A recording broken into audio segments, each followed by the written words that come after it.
So I appreciate, I knew when I saw Alex's name, it wasn't Alex Ledger, because that's how it reads, Leger. It is Alex Later. Leger.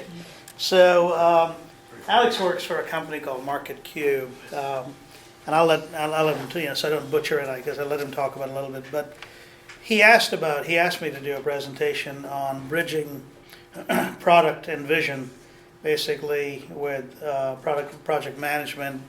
And for a guy basically who outsourced a project to Eastern Europe, and basically after $15,000 had to basically throw in the trash, I really want to know, what he's got to say. So, like a lot of us here, Alex has moved to Charleston. We're delighted you're here in our community just about a year ago from New Orleans, and has a great, his undergraduate was from Boston College and his MBA from Tulane.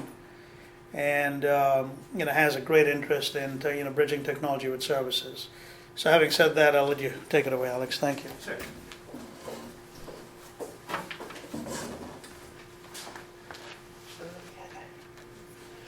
So I've come to a couple of these talks.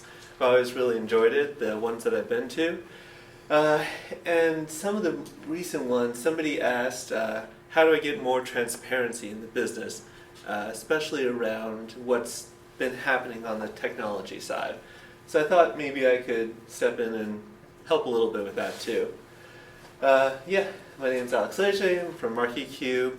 We're down in Dunes West. So first, a little bit about myself. You can look it up, INTJ, and unfortunately most of the references there are actually pretty awful. Moriarty, Palpatine, and Dumbledore, so, one of them isn't evil. What I am is definitely, I like big plans, I'm very logically oriented, I'm probably not going to take over the universe, though. But a little bit more about me, too. I'm also more on the business side. My undergrad is English, and then I went and got an MBA. I don't actually code myself. I've learned Postman well enough to do most API calls, but that's about where I stopped too. So that's the lens from which I'm looking through all of this. So I was also figuring out how I can go and best help. I could go and list a whole bunch of different references around the internet, say, hey, look at this, and this is how product and project management are done in other places. But I thought really the best way that I could go and contribute was to tell my story and say how I've encountered business and technology clashing, the ways that I've seen it resolved, and what I've attempted myself to. So to give you a little bit more personal, I'm very critical, but it's because I'm critical with myself. So I'm also critical with the companies I worked at. Actually, many of these turned out pretty nicely, so I'm happy with them overall, but I'm going to go and show a little bit more of what went wrong, more as a lesson, and hopefully that'll help out here too. Also, feel free to interject anytime too. So, first thing that I did was as a European tour operator. My first real job, so hey, let's work long hours for little pay. What is a European tour operator?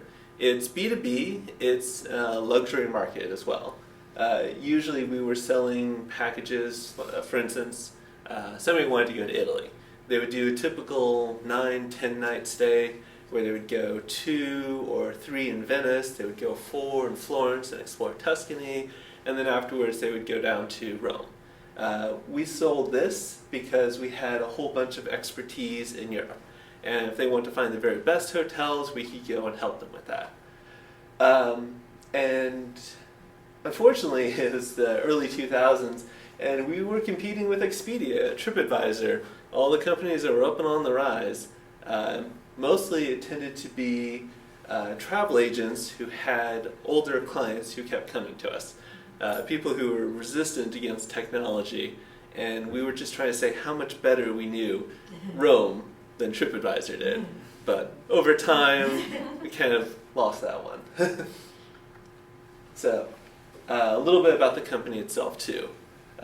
This will start to sound familiar, and again, I like patterns and organization, so started by a former sales execs leveraging their connections. they used to work at GTA and then they went off and branched off and built their own company. They knew people so they could go and make revenue from that. There's a big focus on clients. So what they wanted to do was make sure we were always on the phone, we were answering emails quickly, we went out and visited them too. It was all about revenue and making sure we had good relationships. And then in terms of technology, the business side didn't really worry about that. We licensed technology that was created by a vendor. So nobody really was their job to maintain that. Let's just go buy something that'll do the minimum that we need it to do, and we'll supplement with Word and Excel and as little as we can possibly put into it. Okay, so what this did, our clients were incredibly excited. They were well taken care of. They got whatever they needed to get out of this. We charged a good amount of money, but this is a luxury market. There was room for this too. And some people who were going on their honeymoon, for instance, too, they just didn't want to go and plan out this whole thing themselves too. There's some repeat clients. Yeah, it worked out very well actually in terms of the final product that our clients saw. But for us, working there, we were constantly fighting fires. It was difficult because we were fighting the technology all the time. On the business side, we were not, for instance, let's say we were working with a particular page and it didn't have two fields that we wanted. It was nobody's job to go and actually take care of that. Somebody would just get frustrated enough that they would go and send an email out to the vendor saying, I really need this fixed. If we wanted to, we could also try to call them, but there was this communication gap there as well. Just in terms of speaking with somebody in a different time zone with a different accent. It was nobody's job to do that, so instead we plowed ahead doing as little effort as we could on the operations and mostly focusing on the clients. So, the results? Actually, again, turned out pretty well. The sales execs had tons of relationships. Some of the older people more set in their ways. They weren't going to adopt TripAdvisor anyway. So we did double revenue in about 5 years. Unfortunately, though, it didn't scale out very well. Because we were kind of fighting technology. When we doubled our revenue, we also doubled our employees. We needed just as many people to go and keep up with that, so the ROI wasn't getting much better. It was kind of staying level. And we actually ended up just avoiding the software whenever possible. We used to supplement it with Word and Excel, and actually we just kept doing that. Sometimes they tried to avoid using the licensed software because Word and Excel were easier to manipulate. And I'm trying to avoid the names here, but if I told you them and you were in the industry, you wouldn't be amazed. So, made a nice living for themselves, but the business side won out and technology just took a back seat. I learned a lot from that though, especially in 2008. I learned that I needed to go get my MBA because the economy sucks, and I want to fight rather than fight with rather than against technology. At that time, the housing market was going back and forth. It was not a great time to be in the business. And everybody else knows this, I'm sure, too.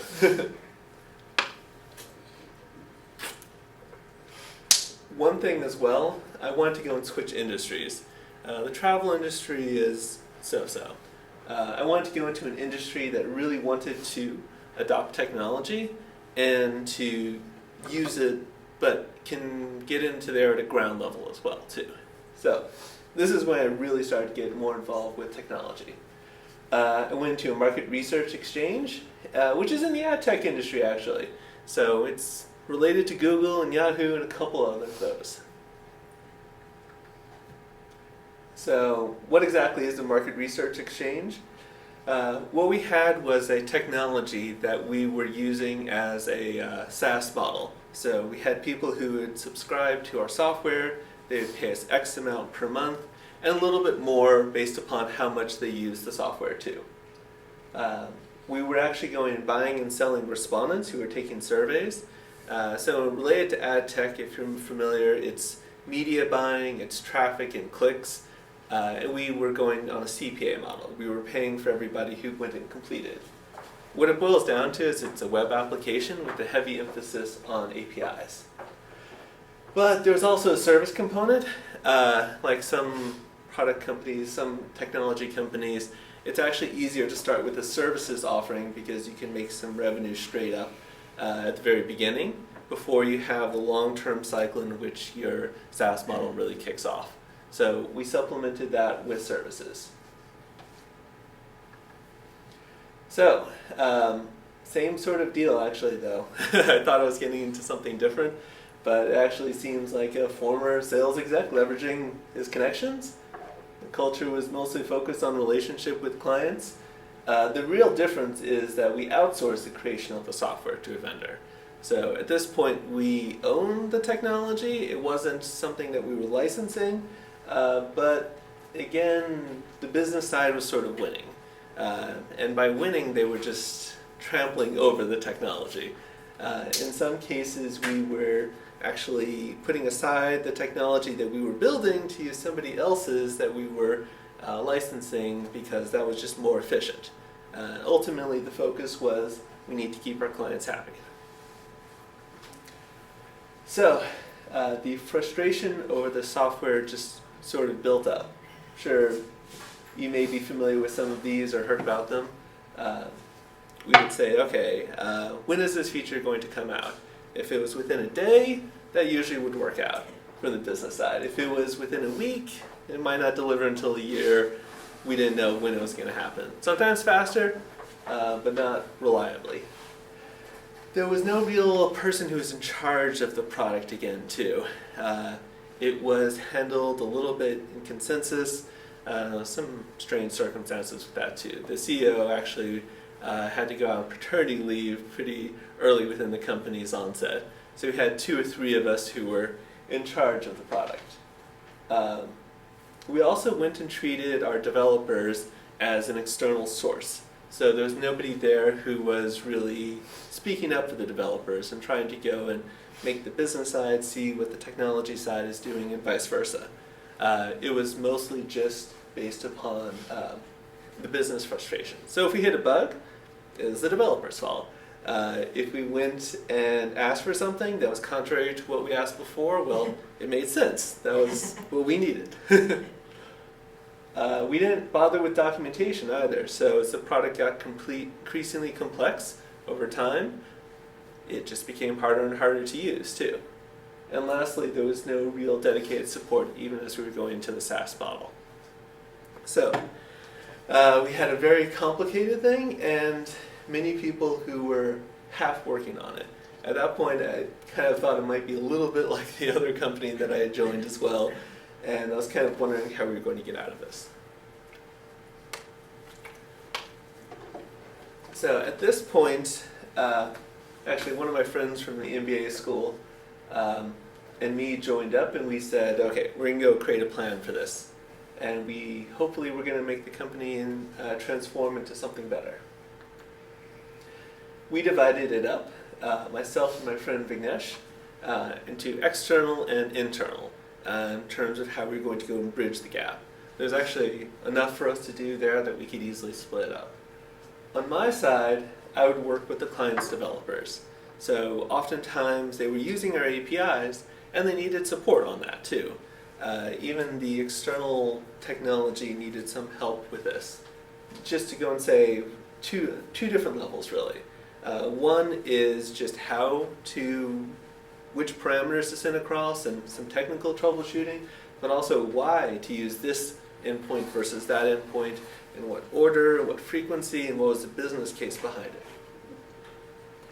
We also helped end users as well.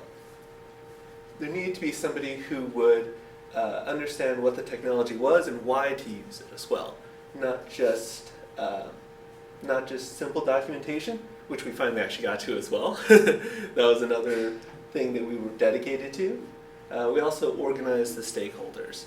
Rather than going and trying to talk to 10 different people and just list out all 10 of them, we started to go and group together common functionality and got got our users involved with each other too. We actually created a conference down in New Orleans, so it was very interesting to do. And lastly, we also handle the account management. Rather than, again, being somebody's side job to go and work on the SaaS model where the service business dominated, it was finally somebody's primary job to work on helping our clients who are using and licensing the technology. Internally, too, we had a lot of work to do. We started to get internal developers, so that was a big step forward, but also to be a champion for outsourced developers, too. Rather than just saying, I need this feature, please help me to get that maybe once a week and have a 2-hour call. Instead, there was very frequent communication, once a day at least to update. And with our internal developers, that was even much easier, just going down the hall. We also started to put together a product vision too. Not just what we wanted at the moment, but really where we were going forward with the software. Project management. One big thing too is exec liaison.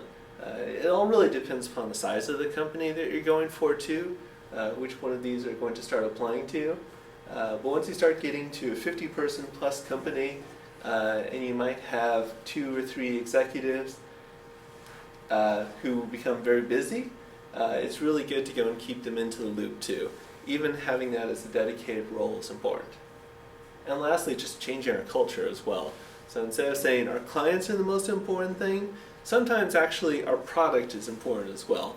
And if we bend everything towards our clients, we actually end up with a product that's not going to help them in the end. It's not just simply answering their requests. So the results, we've actually had, my old company has had a lot of unique visitors. Recently, I think I checked them out, and they were within the 700 most visited websites. So it's a lot of traffic answered. 11 billion plus questions that have been answered. As response go through, they keep saying, what is your age, what is your gender, what is your income, a bunch of information we collect for market research purposes. And yeah, something like 18 million a day.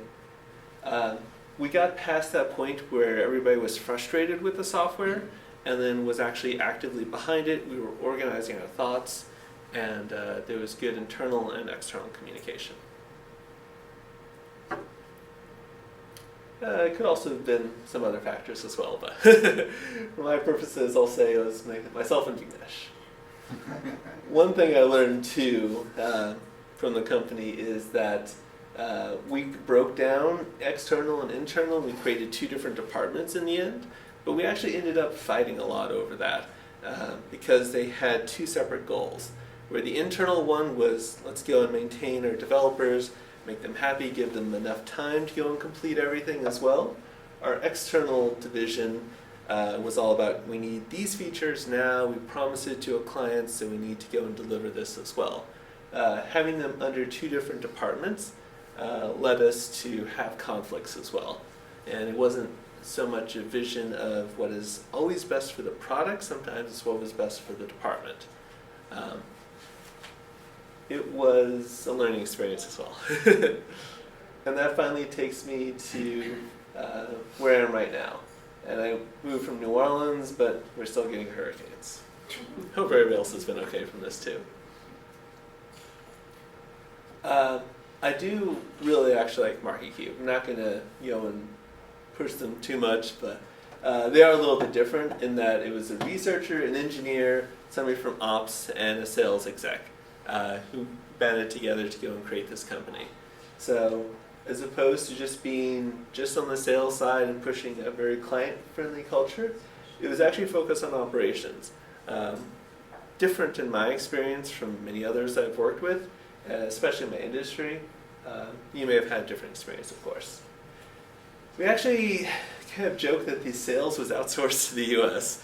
The company is large, has the majority of people out in Gurgaon in India, and the ones in the US for a long time were mostly the sales guys who were going around and talking with their clients who were mostly US based. One thing related to our software is that for about 4 years the software was outsourced, And that worked for a while.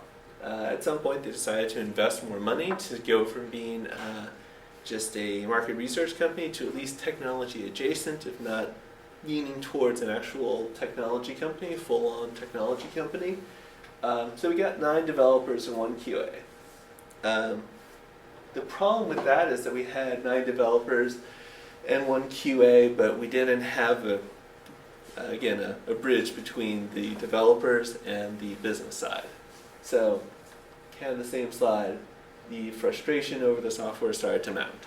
It's really the same story there too. You had a whole bunch of developers who were very busy with the coding. They wanted to go and accomplish as much as they possibly could, but the technology was a little bit newer to MarketCube at that point, so they didn't know exactly what the product future wanted to be. There was a lead developer, but it was more still, again, push the blame to the development side rather than trying to organize the business around what to do. We weren't getting documentation. So at this point, though, I think I knew what to do. I really believe that it needs to be within one department. Again, there can be different ways you do this, and the size of the company really matters as well.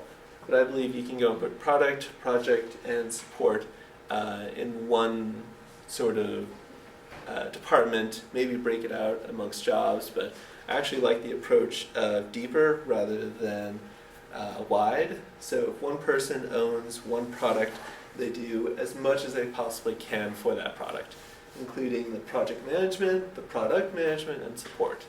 And you can read up on Agile, of course, too. You probably already have.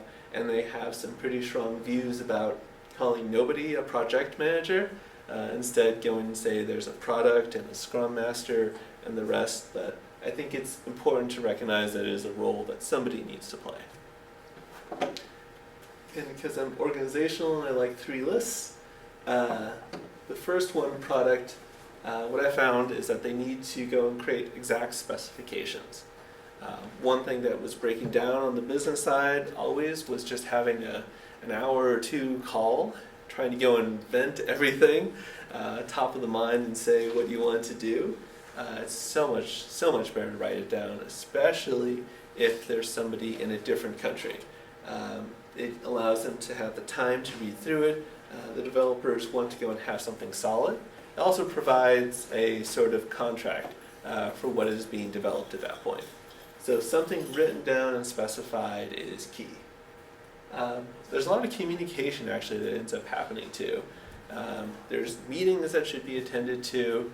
Again, it'll break up the developer cycle to attend a whole bunch of meetings, but the business side really wants that. They want to go and just talk about this, where it's going to go, how it's going to affect their clients, and a whole bunch of other things. So just having somebody sit there and help with the communication internally. And also leadership too. It comes down to what the product is going to be doing, who you need to go and have in which sort of roles. That's a little bit more than just strictly business or strictly tech. And then there's project. Again, gonna skip this a little bit. Scrum, sprints, reporting. I think some of our previous talks have gone through this, but it's important every day to go through Scrum and sprints to go and have a steady release schedule. And lastly, I think support. This one sometimes gets thrown to the side, but really having somebody there whose job it is to go and help users in terms of writing out good documentation, making sure that what you're doing is well coded and well documented. So some of the results at MarketCube. When I first started, the product wasn't quite live, and even when it did get live, it was sort of so-so. By the end of the 29-week period that I have here, we actually had most of the traffic and volume on the product. The key was that the operations team needed to be involved, they needed to be talked to, they needed to have a plan for adoption of the technology, make sure that we ease through their concerns as well, and just a lot of communication back and forth. So instead of just this tailing out or people trying to find some other software that did the exact same thing, instead we were with them monitoring every single week to see, are our numbers going up? Are we meeting the business goals with our technology? We're also monitoring the support tickets.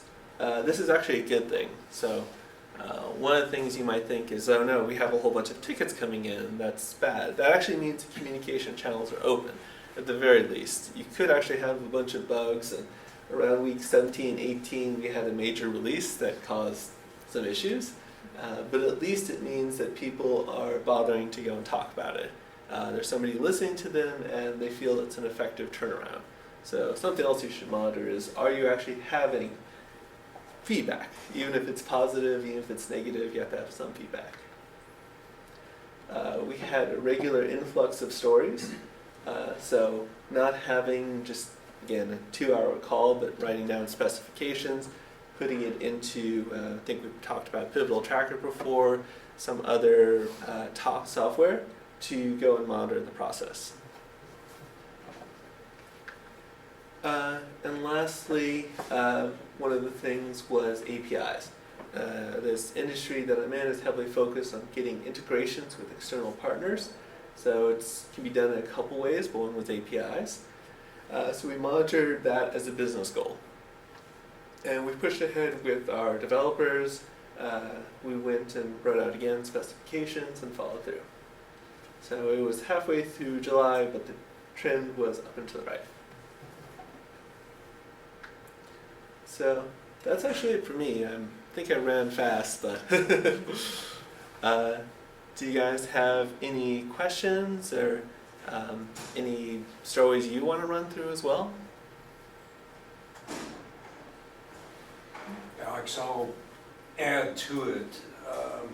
I've worked with Procter & Gamble, Pepsi, and quite simply, putting product and technology together is a bigger issue. I do strategic planning now. There's a local hotel with a very fine product. We're doing a strategic plan. And the two keys for them are marketing and technology. Mm-hmm. The technology is, can you check in online? What are all the things that millennials would like to do? But it's not just millennials, it's people like me. So I have found through time that technology can be a real aid if you use it to help you. And so having support for your users is it. So this product and technology have to go together. This is, I mean, we all have handheld computers with us right now. So the technology, some people said, I think it's going away. Wrong, young people. It's only going to accelerate. So how do you get the technology to work with please your customers, which is what you're working through. So thank you. I will reinforce what you're saying. And I think it's also about putting somebody dedicated towards that, or at least carving out a significant portion of their time to go and assist with this. Trying to have it as somebody else's second job or thinking it's not as important, I think there needs to be a priority on it. Alex, the question I have is, how do you, so a lot of companies in the U.S. are, offshore, and I'm sure there's, the ones who do it better have already figured it out. How do you make up for differences, global, just the global thinking, so I was coming back on the plane one day and it was kind of fortunate, I had a guy from Microsoft on one side and Cisco on the other side. And essentially what they were talking about is, they had to actually move key employees from India to California. And once they basically ran them through this 3 to 6 months, then they went back and they were like radically different, radically better. But how do you overcome when not all companies are going to have the opportunity to go over there and sit with them and so that the vision, it's kind of funny when you've got a technician just working on a product and you've got the product strategist and the visionary basically, how do you overcome that? That just seems to be, that was my issue with the project we did in Romania. There was a complete disconnect. The other thing is there was a representation of familiarity with some of the newer technologies. The reality is that they were primarily a Microsoft shop who were trying to play in the node space, saying there's some challenges there. But separate from that, the technology itself, how do you overcome the vision from the product development? That is a tough one too. What I found is it just, again, as much communication as possible. For instance, a lot of our team over there was heavily on Skype. We could have tried to force them onto Slack and said, hey, that's the tool that we use. This is what we use in the US. So instead, we're all on Skype. Mike, especially, one of our other product managers, and now Colleen, a little bit myself too, we sometimes will get up at 7 a.m. to go and get closer to their hours as well. So I think it's also not just trying to go and say, hey, you need to go and talk like me, but also at least putting a foot forward and saying, yes, I understand. There is also learning about the culture specifically. What we found is that especially our developers around Gurgan don't want to say no. So they will go and try to say yes whenever possible, even if it's not necessarily something that they could do. If there's a chance that they can do it, even if it's unlikely, they'll go and say, I will try this. So trying to, instead of me putting words into their mouth, I go and say, what can you do? So it's not a yes-no question. At that point, they'll go and say what they're most likely to do. So it's really very specific to the situation, and trying to go and walk through that. We also did, of course, whenever we could, try to fly back and forth. Spending 2 weeks in the office, especially just seeing the traffic in Gurgaon, really helped me to understand the situation. Not sure if you've gone over to India or seen the traffic there, but it is amazing. It's not like the US where there's 2 lanes, so you'll have 2 cars, one going one way, one going the other. That's just how I thought the world worked. And then when I went over to Gurgaon, sometimes there'd be 3 cars going down 2 lanes all in the same direction, because that was most efficient for them at that time. The stop signs are kind of more like a suggestion. There'll be all sorts of cars, livestock, and humans in the road at once too. So to me, again, I'm very organized and very much like, okay, everything needs to stay in their same lane. I also really needed to understand their culture just as much as they needed to go and try to go and look and see what I was like too. Michael, I know you guys dealt with, some offshore for a while, but I think primarily in this hemisphere rather than, how did you guys overcome? Yeah, so there again, it's, as Alex said, it's all about communication, and being able to ask the right questions, not necessarily putting words in their mouth, because when you have contractors and offshore people, a lot of them and they're doing their best to get you exactly what you want, and they don't want to say no. We ended up doing teams that were in like South America, and that time zone really helped out for us because they were only one time zone off from us. So they actually shifted an hour for us, and basically our dev teams would be on the same 8-hour schedule during the day, and that helped with communication, being able to not have to come in extremely early in the morning or stay very late at night to talk to those external teams. But it is key to treat them as the same as you would treat your full-time team members. They're not outsiders. If you start to treat them that way, then you'll actually see it show up in the software that way. They have no ownership at that point. So that and communication was key for us. Yeah, I guess the other thing I would add too is to avoid really big tasks. Whenever you can, try to chunk it down to smaller tasks that are more manageable. The part that I've seen most go astray is once you say, this task is going to probably take you a month. Here's the very long list of requirements. I'll check back with you in a month and see if that's worked out. If at all possible, kind of like the sprint and agile theory, break it down to as small stories you can to go and see if this has been accomplished, and you can have much quicker feedback and communication than just waiting for a really big chunk of work to get done. It seems that, I really enjoyed your presentation. Thanks. It really seems though that you grew to the point where you are. Yeah. And as for a new company, it would be very difficult, in my opinion, to have your developers in India or somewhere where you have to have a lot more communication. You have to do all of these things when you're just really learning how to do them as you start, right? Yeah. So is that, at what point does it become more cost effective to look at India for developers or another country than in the US in terms of your own learning curve with the company and looking at the cost effectiveness of moving things offshore? That's a tough question too. There's all sorts of debates about that. That's a whole nother presentation about to external or in a different time zone to have your developers or have them sit right next to you as well. To me, it's not so much that point. It's more which point do you go and get somebody on the product side to go and work with the team there. So yeah, it does take some growing into, and you need somebody with that skill set. Even if you're looking for external development, I would go and try to find a company that budgets time in there for a product manager on their side. Even if you can't afford one full-time on yourself, you can get one for a reduced cost from another country. Alex, the splitting of the bridge, Yeah. I really like that. Thanks. Because at one point in my career, I was sort of standing in the middle of that bridge. Yeah. I was kind of responsible for marketing and product strategy for a small software company. And we were working with pharmaceutical companies and doing really well. Products were moving right along. Well, all of a sudden there was a change. We were doing electronic submissions to the FDA, had software and professional services. There was a change and we had two different opportunities.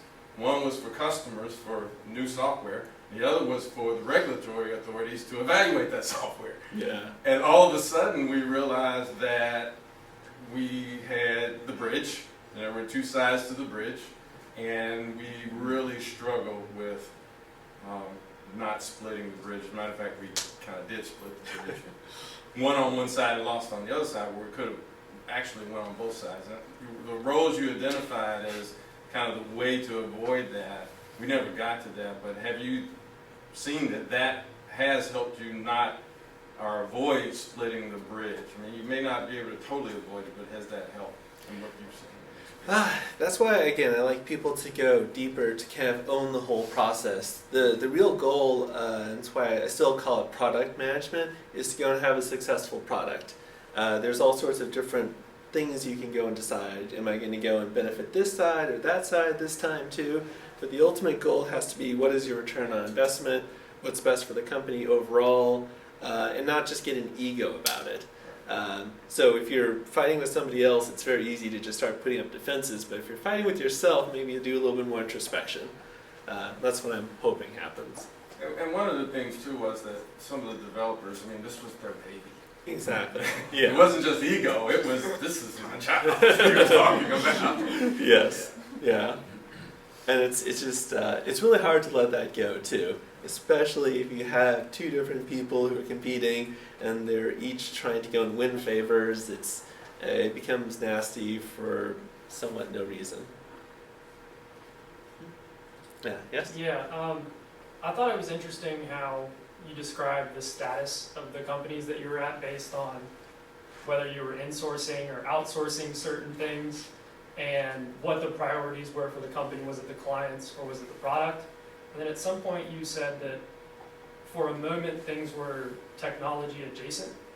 Could you kind of explain what that status feels like when the company is technology adjacent and not prioritizing? Yeah, there's some companies, so if you're on a SaaS model and that's your primary source of revenue, then I would say yes, you're a technology company. You're using technology to get most of your revenue. Then there's some other companies that I've been at where technology plays a huge role in earning the revenue, but it's not actually your primary business. You actually earn it more through the services that you provide to the clients, and it kind of involves the technology. I really think it is a big attitude shift as well when you move from one to the other. As long as you are technology adjacent, you'll think that there's a tendency, it's not always, it's again my experience, but when you're technology adjacent, there's a tendency to think, how can I go and just improve this technology. I want to spend as little time as possible because I'm really making my money from working with the clients. It feels, I even like to go and jump ahead and say, okay, I'm going to go and try to be technology. If your software is that good, then you should be able to go ahead, if you're putting good investment to it, you should be able to license it out to somebody else. Once you start putting that level of focus onto it, it can become more of your mainstay. It's equal say with the clients. Does that help? Yeah, yeah, it does. Time for a couple more questions and then we'll wrap up. Yeah, one general question about communication. At the very beginning, you said to encourage transparency. How do you actually make that effective without just having more communication? Like you mentioned, right? Yeah. Yeah. Because you mentioned having developers come out of development to attend these meetings, and you want to make sure that they're using their time wisely. Ultimately, Yeah. report to the leader, making sure everyone's using their time wisely.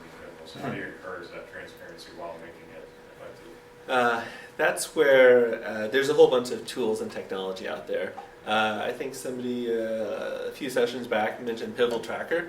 I really like that one because it's very lightweight, easy to use. It's not like Jira, which has 1,000 fields. There's some other platforms out there that are very in-depth, but it's very lightweight. So your developers can literally have like a 5-minute scrum.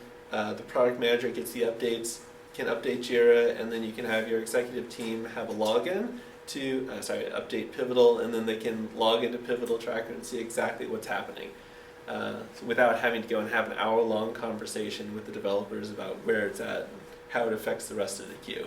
You can very quickly tell that, okay, this one, because a developer was blocked on this story, we're going to go have to push this next story down, so now it's in the July 2nd release.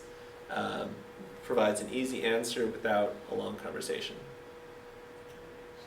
Could you talk a little bit about some of the tools that you're using? So you mentioned a few, and then Yeah. you adapted. You went to Skype, and where does Slack play a role? What are you using now? We're currently still using Skype. It is getting a little bit complex. I looked up one trick for it. We can do alerts on and off. So you can still actually be in 20 Skype rooms, but you can manage the alerts as to whether you get pinged with them too. Slack is great and has very heavy adoption in the US, but just not as much internationally, especially with the teams I've worked with out of India. So I still actually use Skype, and it's great for voice calls. It has that built in.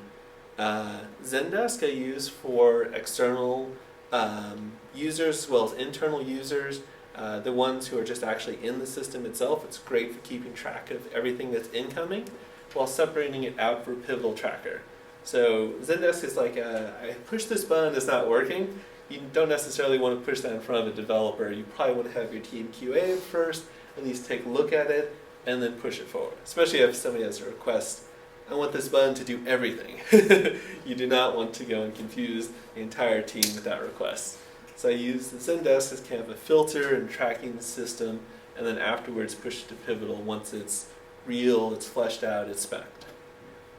It's really those three for now. We're starting to use Power BI. That's a little bit, it's kind of like halfway between what our product does and how we're managing it. Power BI is actually really great for reporting. Are you an Office 365 shop? Okay. Yeah, we're starting to The tools get you're more and mentioning are more all like in that. suite, so. Yeah, exactly. It's very Microsoft friendly. Gotcha. Okay. And again, it's a little bit different too. If I was to go start something in the US, I'm sure there would be way more on the Linux side and much more of that's friendly around here. But in India, when you go to Gurgaon, it's all about Microsoft, .NET, and the rest. I just use this kind of anecdotally since I got Michael here and I've got you here. And this is so we've got a company next door.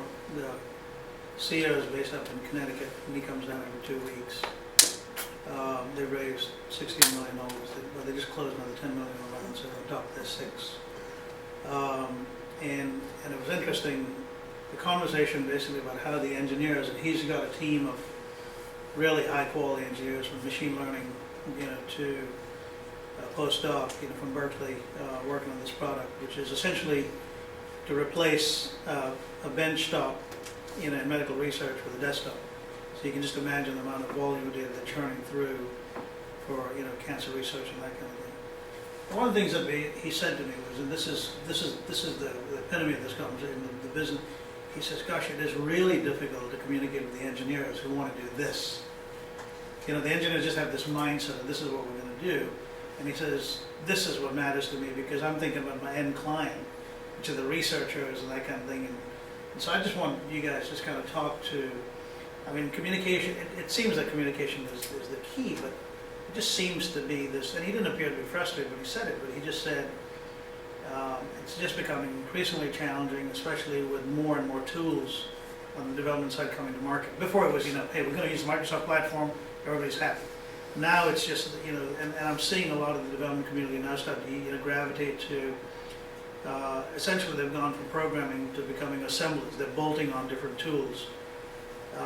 In managing that process. So, I mean, I know, Michael, you saw it, I don't mean to keep picking on, but you saw a lot of this, in your, tenure and having to bridge to the C-suite. Yeah, in my experience with developers, they see a whole bunch of little different points or whatever. They're given a requirement and okay, I'm gonna go work on that requirement. I think it's really important for the product people, the executive team, the business side of your organization to try to connect those dots. A lot of times, like I said, developers are seeing all these little pieces here, but they have a lot of times they don't understand how they all work together and how it's actually affecting the end client.